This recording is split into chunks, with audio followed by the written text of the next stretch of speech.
Many people were fond of the Ford Fiesta, so when it was discontinued, many people were curious about what would have replaced it.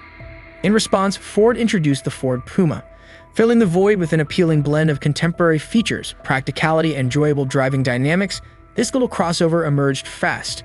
However, will these lofty standards be met by the 2025 model? Examining this new Puma model in greater detail should reveal whether Ford maintains its reputation of producing exciting and competent automobiles.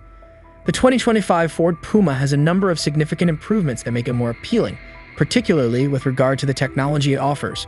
The brand new 12-inch touchscreen display is one of the most notable features. This screen is powered by Ford's latest SoC4 system, which provides faster responses and an easier experience for the user. Drivers that are technically adept will find this an enormous upgrade over earlier versions. However, drivers who like to make quick adjustments with physical buttons may find it frustrating that the climate settings are now integrated into the touchscreen.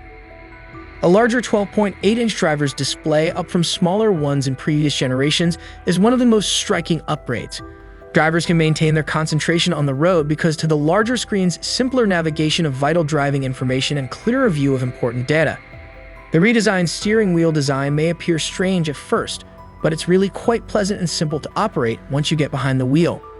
The inside materials of the 2025 Puma have not been upgraded to the same extent as the amazing technology. The dashboard and center console are only two examples of the many surfaces that still use hard plastic, which some may find lacking in a luxurious feel. The Puma, on the other hand, compensates for this with its remarkable functionality. Enough room for daily necessities is available in the trunk's 456 liters of space. With the back seats folded down, that capacity increases to a roomy 1,216 liters. To top it all off, Ford has retained the ingenious Megabox storage unit, which can accommodate wet or dirty things without damaging the inside thanks to its drain plug. The alterations are less noticeable while looking at the exterior. Along with new color and wheel options, the most visible alteration is the relocation of the Ford logo. Previous models' engine choices are maintained. A 1.0-liter turbocharged 3-cylinder engine producing 123 or 153 horsepower is an option for the 2025 Puma.